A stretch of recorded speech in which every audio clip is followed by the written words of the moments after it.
Hi friends, எல்லோரும் எப்படி இருக்கீங்க? நல்லா இருப்பீங்கன்னு நம்புகிறேன். ஃப்ரெண்ட்ஸ், இப்போ எதுக்காக இந்த பதிவு அப்படின்னா, ஒரு சந்தோஷமான பதிவு தான். அதாவது திறமைகள் என்பது ஒவ்வொரு மனுஷனுக்குள்ளேயும் இருக்குங்க. ஆனால் அந்த திறமைகளை வெளிப்படுத்துறதுக்கு ஒருத்தவங்களுக்கும் ஸ்டேஜ் கிடைக்காது.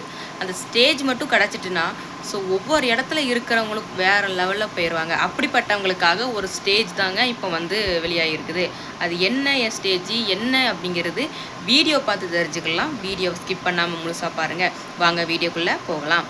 ஃப்ரெண்ட்ஸ், இப்போ எதுக்காக இது வீடியோ அப்படின்னா, பிக் பாஸ் 9 கண்டிப்பாக, அதாவது சீசன் 1லேருந்து 9 வரைக்கும் கண்டிப்பாக எல்லாருக்குமே தெரிஞ்சிருக்கும்.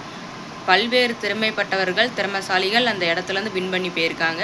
ஒரு அழகான ஒரு பிளாட்ஃபார்மாக பிக் பாஸ் 9 வரைக்கும் இருந்திருக்குங்க. அதாவது அதில் 9 வரைக்கும் யாரெலாம் இருந்திருக்காங்க அப்படின்னா, ஒரு ஃபேமஸானவங்களாக இருக்கலாம், ஒரு ஆக்டர்ஸாக இருக்கலாம், இல்லை ஒவ்வொரு குழுதுலேயும் நல்ல ஒரு சிறப்பாக அமைஞ்சவங்களாக இருக்கலாம். அப்படிப்பட்டவங்களாக மட்டும்தான் சீசன் 9 வரைக்கும் பிக் பாஸில் இருந்திருக்காங்க. ஆனால் இப்போ பிக் பாஸ் 10 வரப்போகுதுங்க.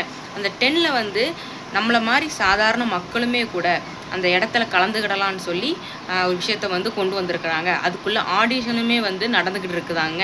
அந்த ஆடிஷனில் தொகுத்து நடத்துவாங்கள்ல, தொகுப்பாளினின்னு சொல்லுவாங்கள்ல, அதில் மாயா கிருஷ்ணன் அப்படிங்கிறவங்க, அதாவது முன்னாள் பிக் பாஸில் ஒரு கண்டஸ்டண்ட்டாக இருந்திருக்காங்க அவங்க.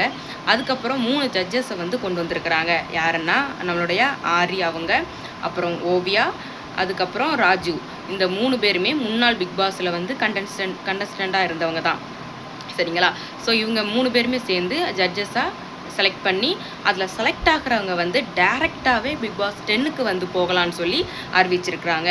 ஸோ அது மட்டும் இல்லை, அதுக்கப்புறம் பார்த்திங்கன்னா இந்த நிகழ்ச்சி ஆகஸ்ட் 16ஆம் தேதி திங்கள் முதல் வெள்ளிக்கிழமை வரைக்கும் 10 மணிக்கு, இரவு 10 மணி வரைக்கும் அது நடைபெறும்னும், அப்புறம் சனி ஞாயிற்றுக்கிழமைக்கு 5:30 மணி வரைக்கும் நடைபெறும்னு அதுலேருந்து சொல்லியிருக்கிறாங்கங்க. நம்மளோட பிக் பாஸ் நிகழ்ச்சி என்னென்னா செப்டம்பர் 6ஆம் தேதி அது வெளியாக போகுதுன்னு சொல்லி அறிவிப்பும் விட்டுருக்காங்கங்க.